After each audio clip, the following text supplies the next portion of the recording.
Kraków, Poland. This is where the treks have led us for the European Rail Safety Days 2025.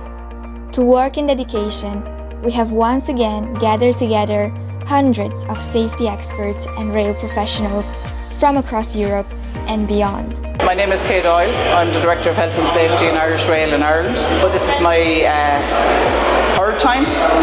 Yeah. It's a great arena to meet other safety professionals, see what trends are going, across Europe, and to listen to how other people develop ideas and deal with situations. During 3 intensive days, we immersed ourselves into 3 engaging speaker sessions with following panels: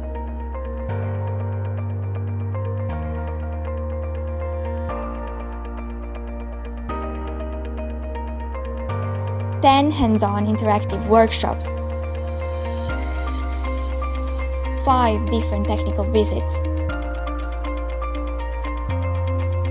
a networking dinner, and plenty of other opportunities to connect. Lo trovo molto interessante per i temi che vengono portati e le esperienze, la condivisione delle esperienze con molta altra gente del settore con le varie responsabilità. I think it's been really interesting seeing different points of view. The theme this year is operational safety and how we see it in the reality.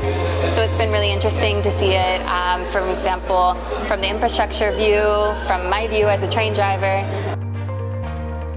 Znamy i naprawdę bardzo łatwo i szybko można nawiązać kontakty, wymieniać się doświadczeniami, współpracować, zadawać sobie pytania nawzajem już później w trakcie codziennej pracy.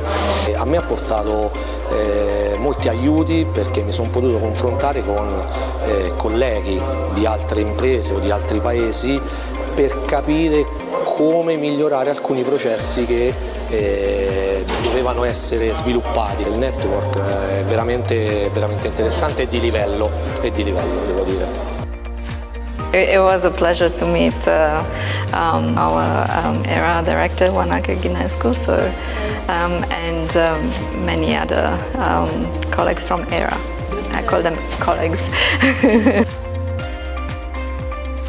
Europejskie Dni Bezpieczeństwa Kolejowego. Zaangażowani na rzecz bezpieczeństwa. From Kraków, the journey continues, and we look forward to welcoming you to the next edition of the European Rail Safety Days.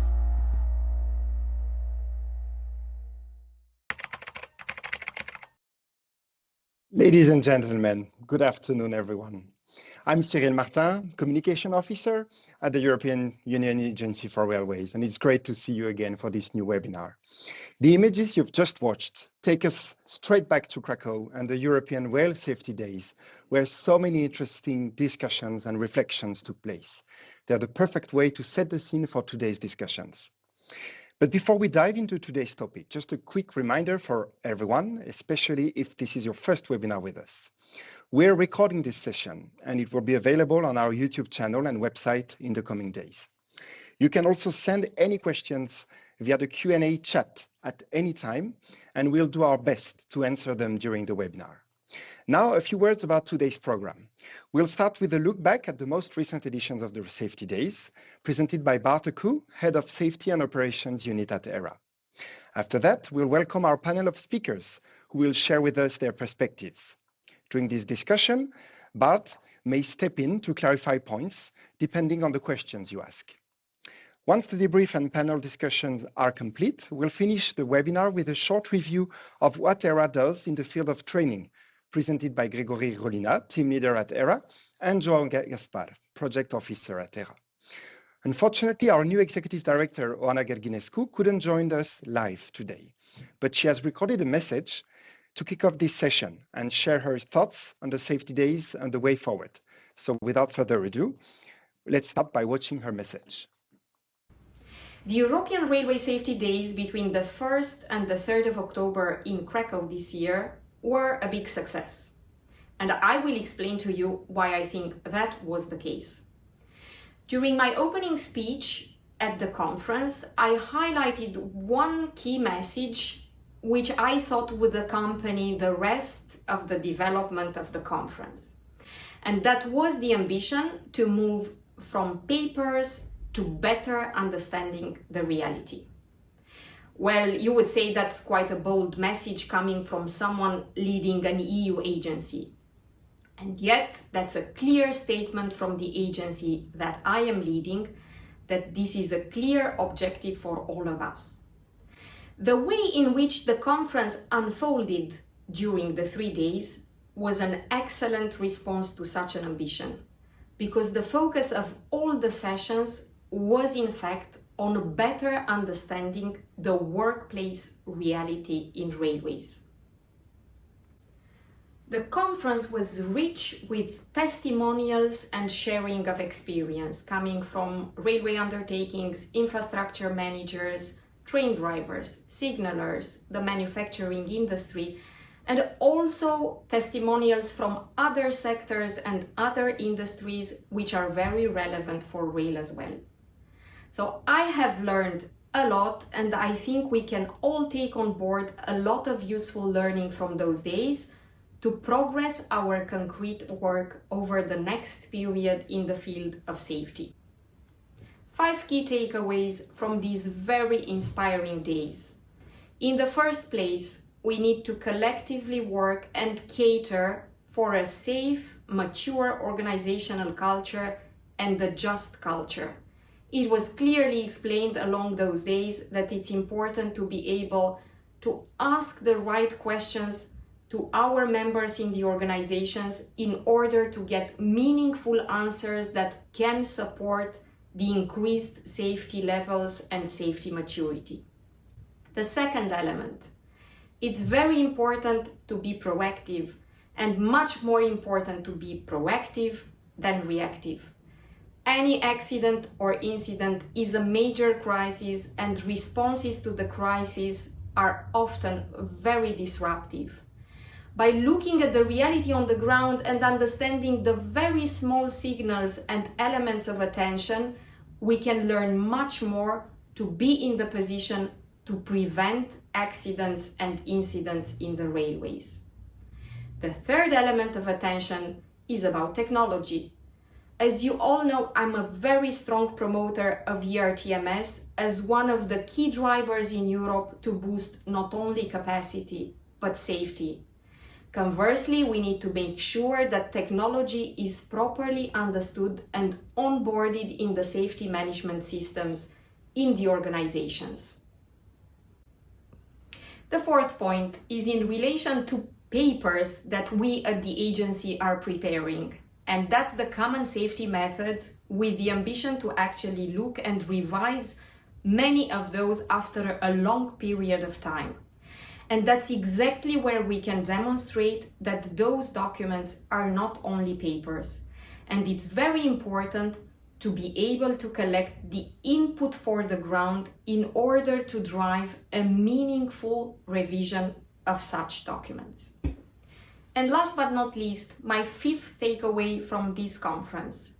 It is important at all levels, organizations, and for the agency itself, to strive to improve internal communication, training, and capacity building opportunities. Having collected the data, having collected the right levels of information, requires also the proper capacity to work, to learn from those, and to drive safety improvements for the future. A strong organizational culture is a culture which embeds a very high level of diversity. And there couldn't have been any better occasion than the European Rail Safety Days to celebrate diversity, and in particular, gender diversity. We are very pleased to have had the occasion to award the prizes for the Women in Rail Award 2025 on that occasion, and my thanks and congratulations go again to the winners for their very high level of ambition, motivation, and dedication, but more widely, to all the applicants in this process. It is the occasion for me to say that I'm much looking forward to the renewal of that in the future, but also to continuing with a very good experience of the European Rail Safety Days for the years to come.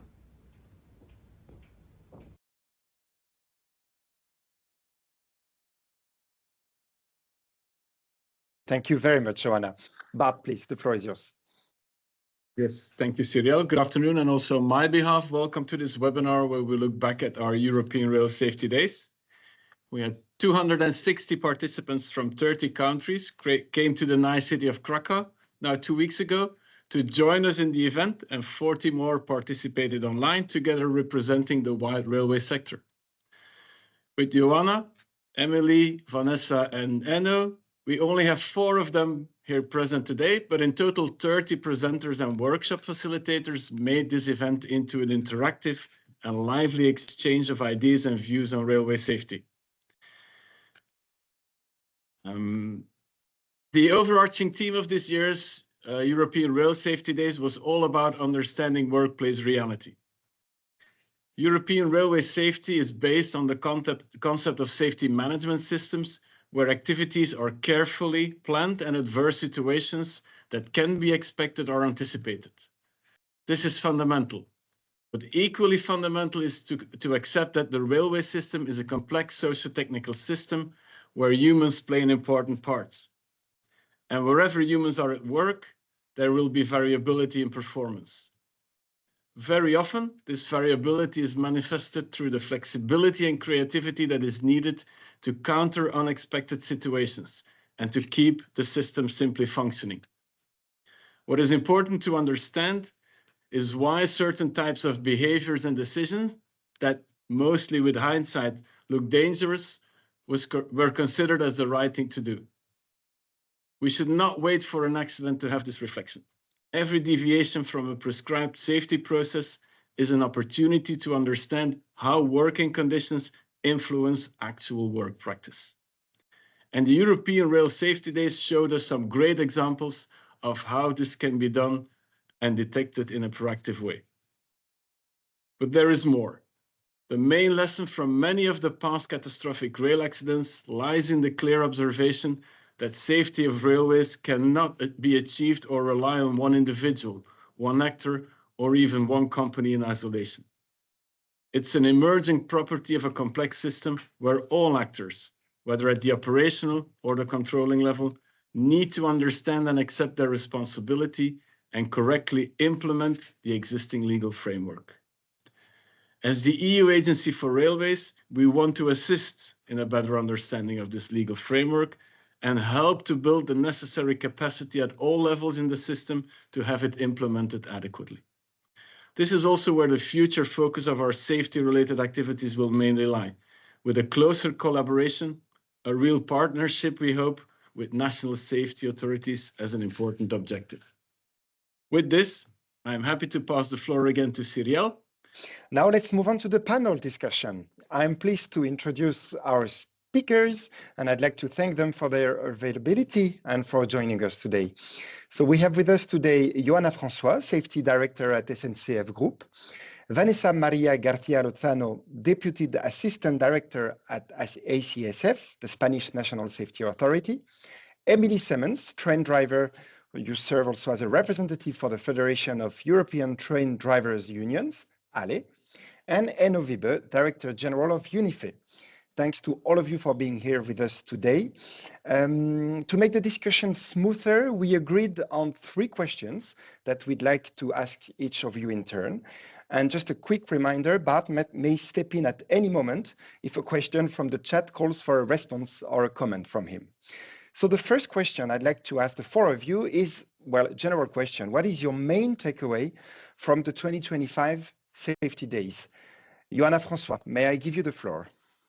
Yes, thank you. In fact, I have 3 takeaways from the Safety Days, but I'll be quick.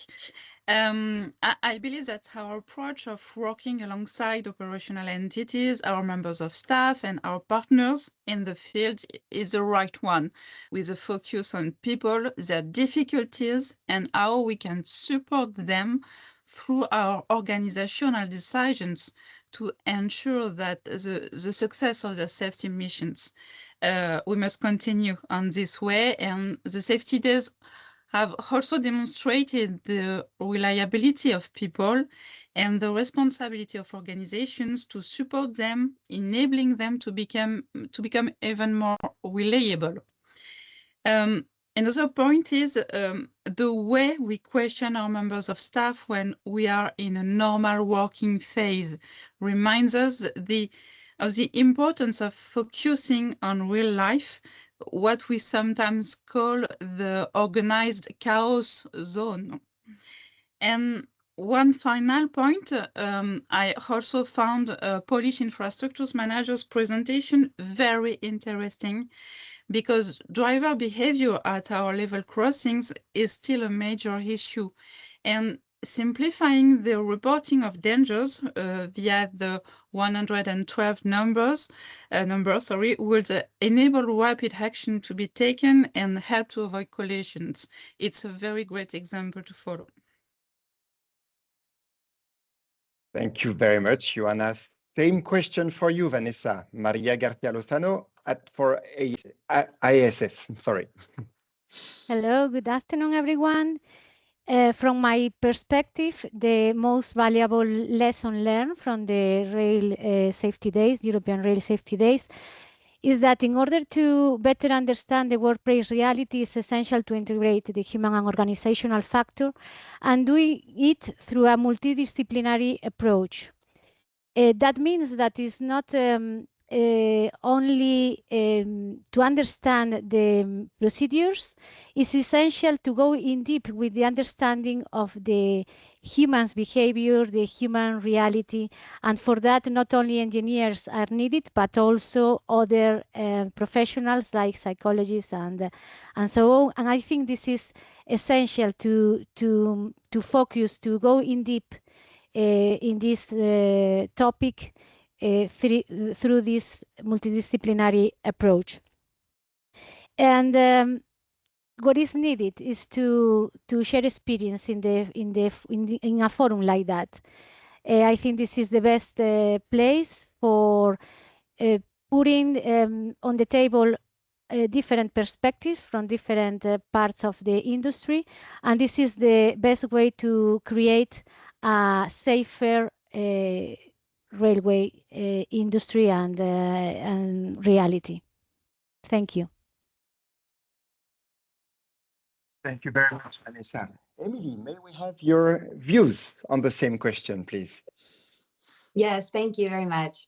I would say that my main takeaway is that safety is finally becoming a more collaborative topic. We're seeing a growing recognition that frontline staff, especially train drivers, need to be part of the conversation and not just the implementation. It was encouraging to see more focus on the human and organizational aspects of safety. And I think we all saw that there was a clear message that safety culture only works when everyone's voices counts. I left feeling hopeful, but also aware that this shift has to be followed by real structural change, and that we should see drivers that need to be more genuinely included in the review and design of safety management systems.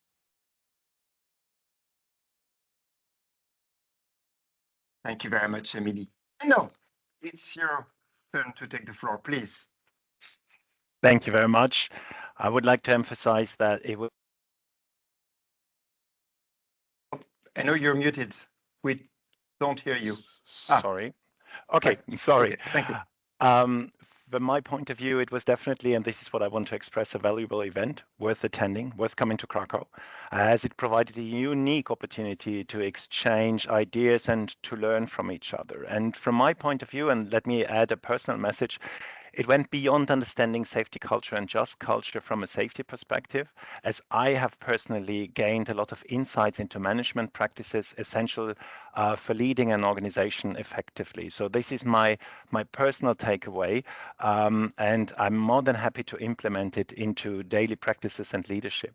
I would like to comment on the direct participation. I think that offers numerous advantages, offering a deeper understanding of the different perspectives, in particular in this multicultural environment. This is not to criticize, of course, remote participants or remote participation as it was offered, and I think it went quite well. But in order to ensure this deep understanding of the topics and the relationship building during the events, I think a direct participation is quite beneficial. The sessions, I think, were outstanding. I think it's amazing quality. And I would like to take my personal, or finish with my personal takeaway. That was the last session. It was, for me, quite outstanding, not because I have moderated this session, but it was a quite controversial session. And I'm very happy that we do have such a platform for having controversial, open, fair discussions with out-of-the-box thinking. Just to mention the excellent presentation from Mrs. Trampic-Vink, followed by a rather controversial discussion and intervention by Nipin Arnaud. Perhaps we did not all agree, but I think that is really something what we should strive for. That's part of our European values, this openness, allowing actually controversial discussion. Oana said it, that she was happy about the diversity. Yes, diversity is important. It's not always easy actually, but I think it's so much worth it to go through it and to face it, because that really pushes and that really enhances safety culture and just culture. Thank you very much, Enno. Second question now for the four of you. What do you see as the main challenge for railway safety in your organization? First part of the question, and across the EU railway system, a broader aspect of the question. Joanna, François, please, from SNCF Group. Yeah, thank you. Several challenges ahead.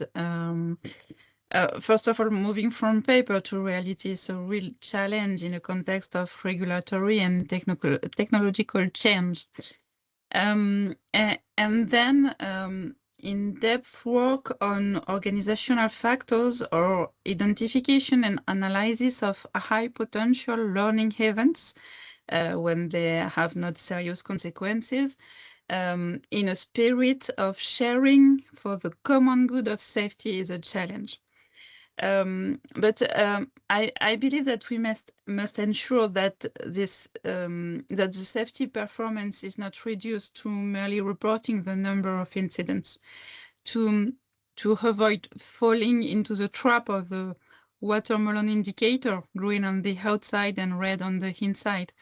The quality of analysis and consideration given to organizational factors must also be taken into account. We must ensure that we take a serious look at the maturity of our safety culture. That's my point. Thank you.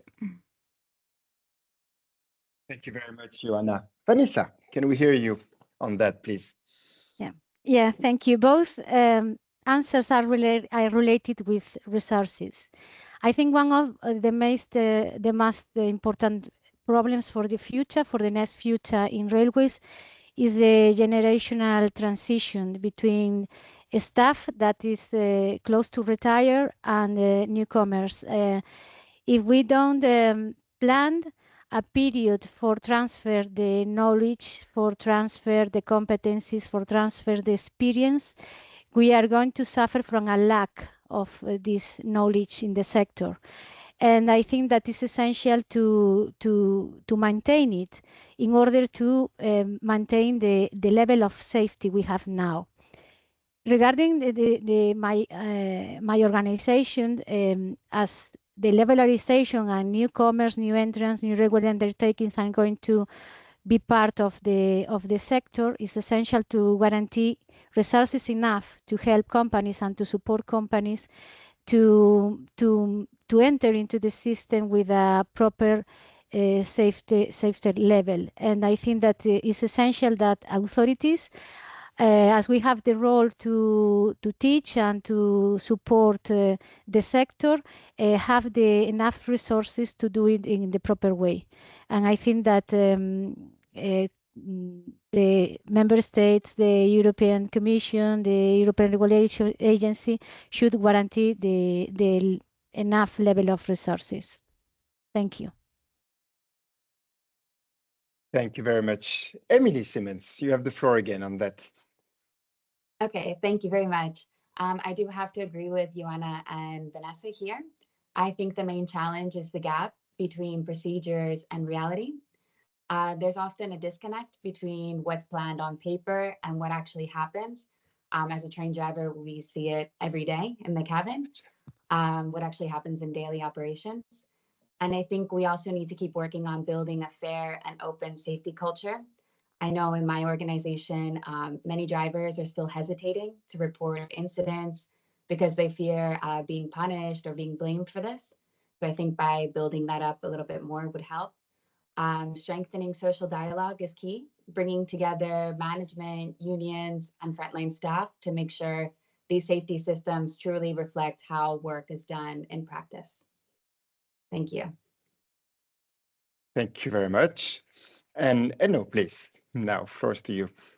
Thank you very much. The advantage, of course, being one of the last speakers is always that you can refer to the other speakers. So for me, it's quite convenient now. Just to mention that maintaining the high level of safety, I think that is both our leitmotif as well as the challenge at the same time.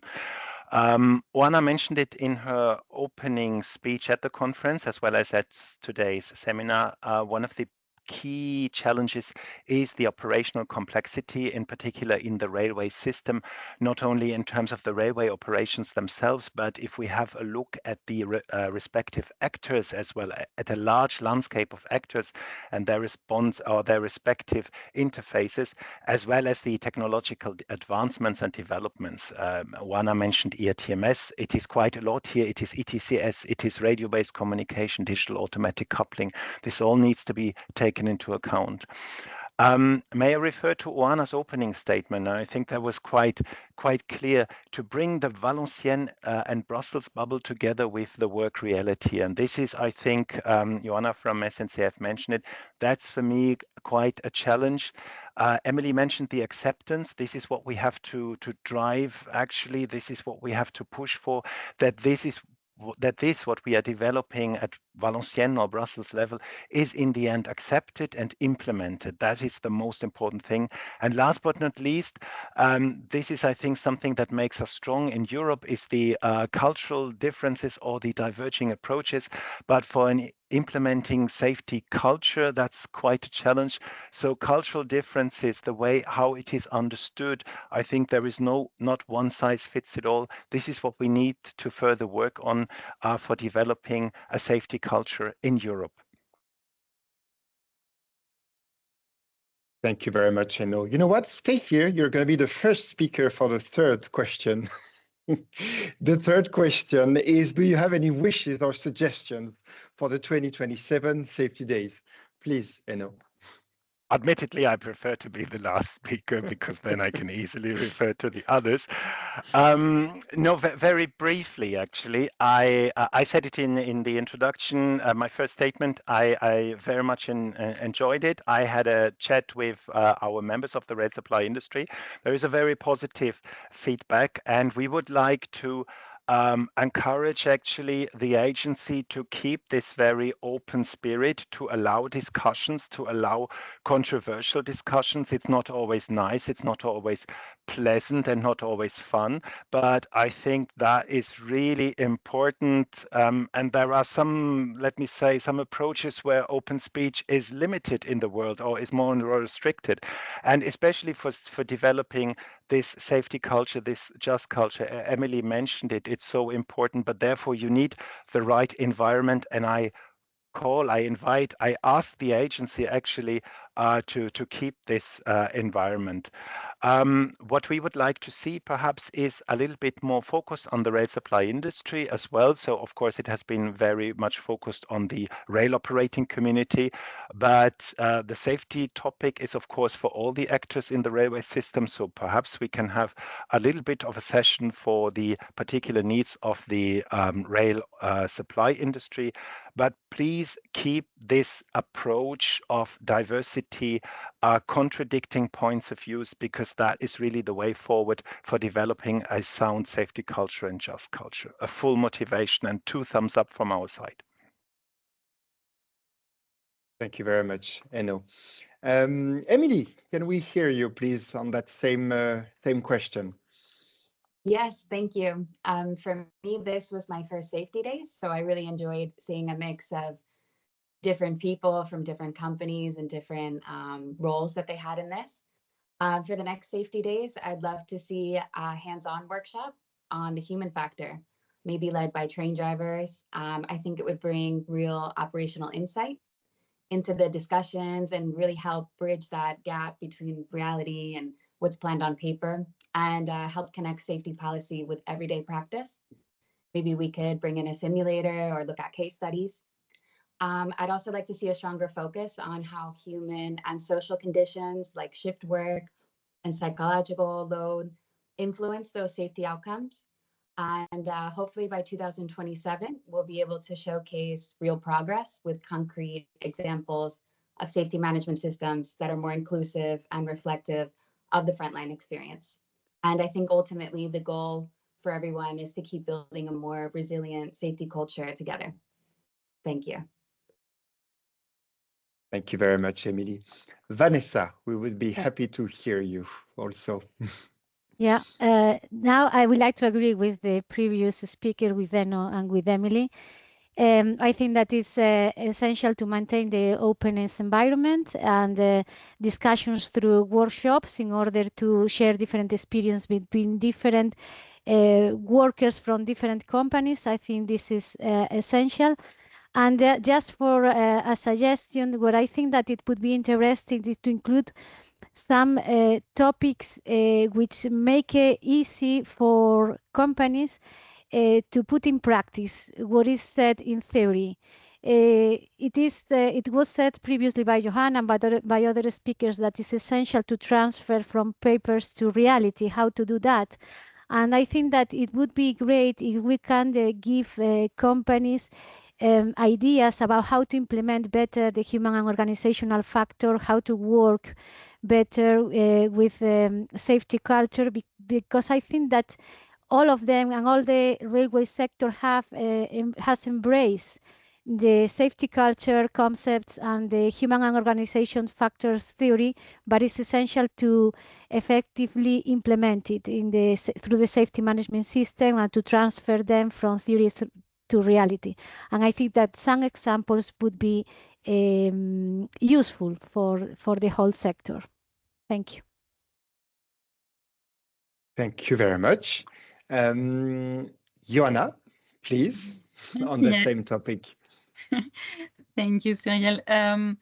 Apart from any topic that enables us to take organizational factors into account more effectively and develop safety culture, perhaps we should discuss how artificial intelligence could help us progress and what impact it could have. Within the SNCF group, for example, we are exploring how artificial intelligence can help us to produce high quality, easy to understand procedures for practical use, practical application. This is just one example, and we undoubtedly need to explore the use of artificial intelligence in the railway sector further and together. And finally, I would like to say that Vanessa, Emily, and Enno, I enjoy these safety days, and I would like to say thank you to the European Union Agency for Railways for organizing these safety days. Thank you. Thank you very much for this nice comment. I will now give the floor to my colleague Bart Accou, Head of Safety and Operations at ERA. Please, Bart. Thank you, Cyril. I, in turn, would like to encourage any participants, if you have any questions for our speakers, please put them online. So far we haven't received any, but I may have some questions for our speakers. If I start, for instance, with Emily and this need to continue to work on an open and fair safety culture, do you see the solutions to encourage this and to make this happen? Do you see it at a more legislative, regulating level, or more within the organizations? Or both, maybe? Yeah, I would agree with both. I think the most important is right now to give a voice, which I was very glad to have the opportunity to do this in the safety days. I think I gave a little bit of an insight of what happens in the cabin and what we can do to bridge that. But yeah, I would definitely agree with both. Okay, then I see a first question online to Vanessa. Have you identified any good practice on how to bridge this generational gap? And I think this is referring to the demographic problem you were mentioning in your intervention. Yeah, we have, for example, in the case of train drivers, it has been produced in the last years a lot of a significant number of retirements, and some companies would they have established a plan in order to could avoid this how to say to avoid the lack of transferring of knowledge. So they have foreseen some mentoring works, some mentoring activities between senior staff and new staff. And there are also some political measures implemented by the government in order to make the railway sector more attractive for youngers. Than we think that by now this sector is not well known, not only for youngers but also for women. So it's essential that political measures would be implemented in order to disseminate the activities and the attractive work that the railway could be for newcomers. And do you see a role in this for you as a national safety authority? Yeah, we have started by disseminating our activities through schools, through schools, and through universities. We have also promoted research and investigations for railways in the universities, and we are trying to promote the gender balance through some national programs that we are trying to achieve the most population we can, but it's difficult. It's a good challenge, but we are doing our best, and we think that with this adverts, with these political issues, trying to go to schools, we are going to achieve and make the sector more attractive. Yeah. Thank you, Vanessa, and good luck with this. I think it's a challenge we're all facing throughout Europe. And the next question I have is for Enno. I think it was Oana, Enno, who mentioned this need to have to share actually safety-related information over companies. Since you have worked at a more overarching system level, what are the challenges that you see and the possible solutions for this to happen? Because I also believe that this is a future challenge for everyone in the railway system. So sharing safety-related information, and then not only within the companies, but at a system level. I'm not sure how long this webinar is going to last because you're touching one of the big topics now. We have been discussing this information sharing, I think, for more than a decade. And I think we have done quite a lot with the sharing platform, with SITE, with the CSMA, SLP, the framework we set up, the tools we set up or we put on the way. Let me say, I think it is time now to implement and to start working. I would say we have a quite solid legal framework in this respect. I think we have to a large extent a good understanding on all sides, all the actors. But for me, it would be now really the moment to implement it. This is why I hope the CSMA SLP is going to get through pretty soon. I hope that the respective tools are going to be set up, allowing the sector actually then to start working it and to implement it and then to exchange properly. And you do believe that the sector is ready for this, because it's a change in mindset, I believe. I would be careful of saying we are ready, because that's, I think, a wrong impression, because it's a learning curve. And I think we have been learning for about a decade, and you know that we started a decade ago with very diverging views. So it was a tough exercise actually to come together to develop a common understanding. Now I think it is going to be the same challenge actually to do the right implementation and then to have tangible results out of it. It won't come overnight. It is not easy, but I think in this safety culture, this is work in progress and it's a continuous improvement. This is how I would like to put it. Great, thank you. Then I see an online question for Oana. So Oana, do you have any particular practical initiative on how to embark contractors in developing a safety culture? And yeah, just like sharing information, I think managing and contractors is also a challenge for railways. So any practical solutions you have there?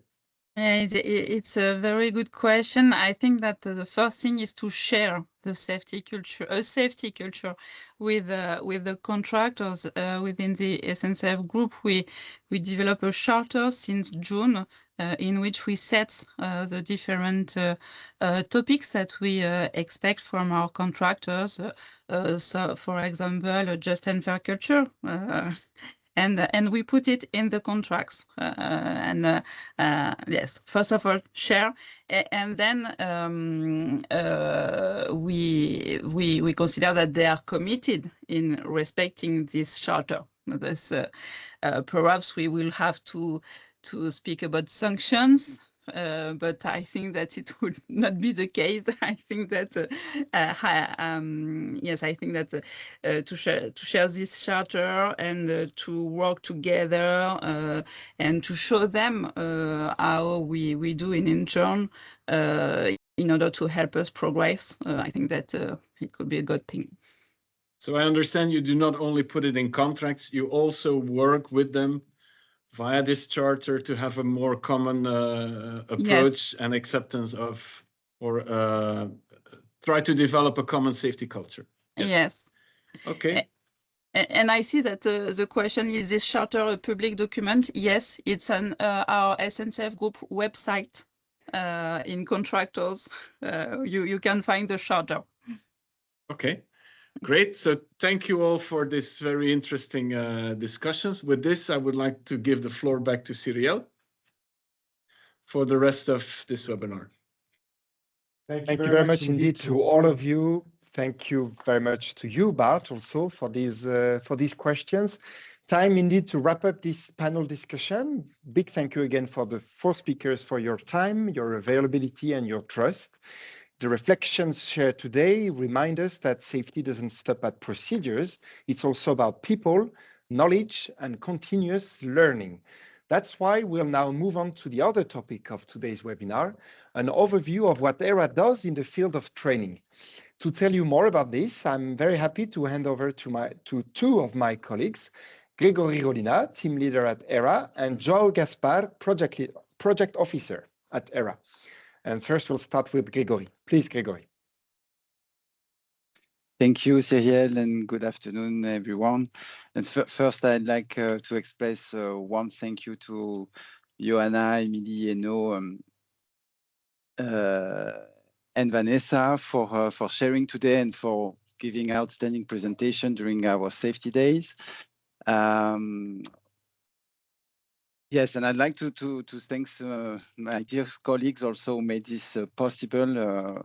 It was really a great event for us to share awareness of safety as part of our main missions to enhance railway safety and to support stakeholders in a better application of the railway legislation.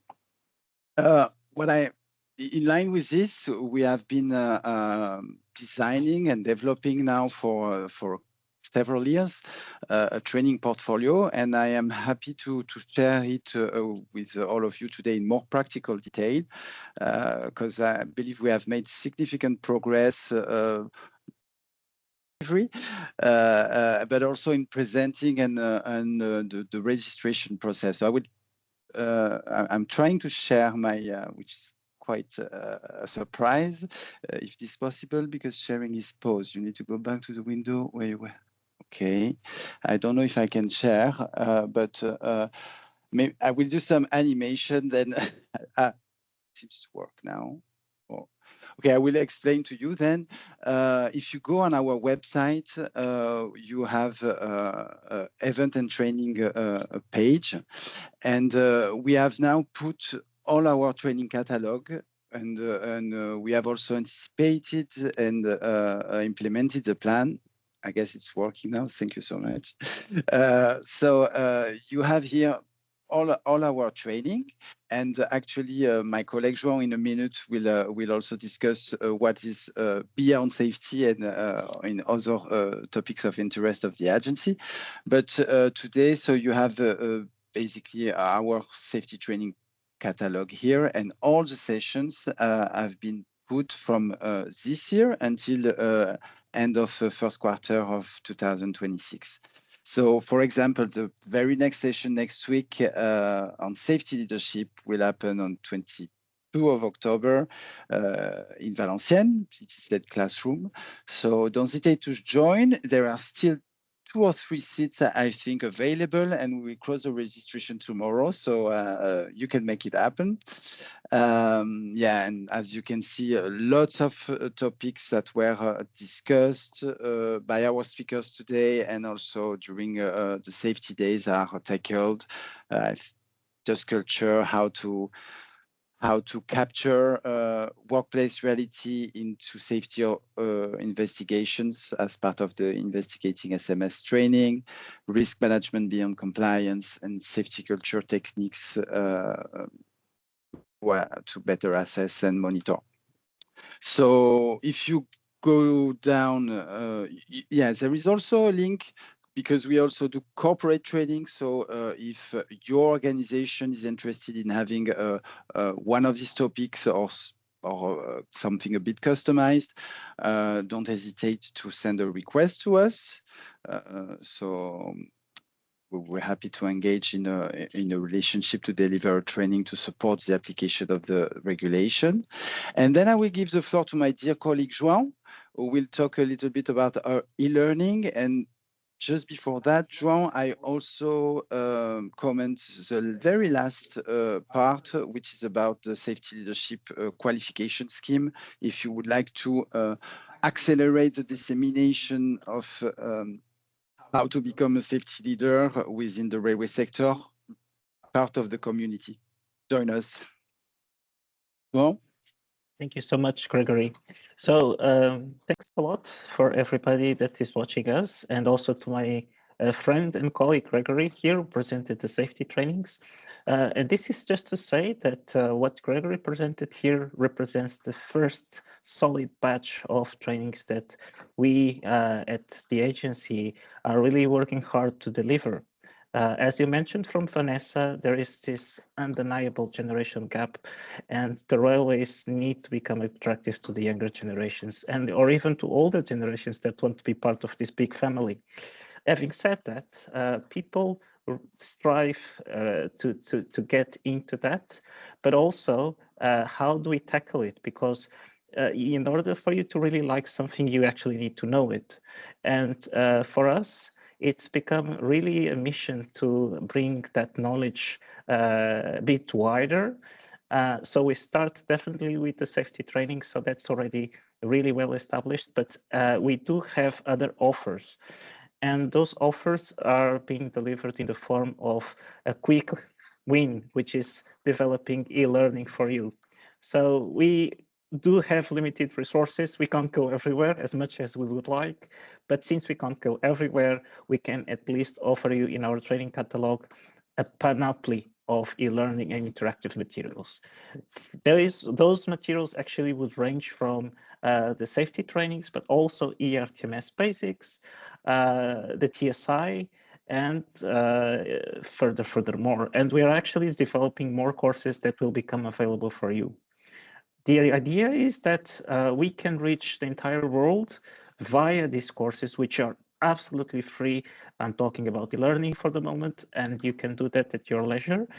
And this is a first stab into a bigger problem. So instead of trying to tackle everything in one big undertaking, we start by eating the big cake in small chunks. And the very small chunks is, do you want to learn about ERTMS? Then do the basics course. You want to know a bit more about the TSIs, you want to know what they actually mean, you want to have some interaction with it, then start by doing the course. And this is how we start this approach. So it's something that we are really keen and passionate about. We do have a lot of requests from people that would like to do this in a more substantial way by registering into the courses, by actually saving their progress, by getting a self-generated certificate in the end, some kind of assessment.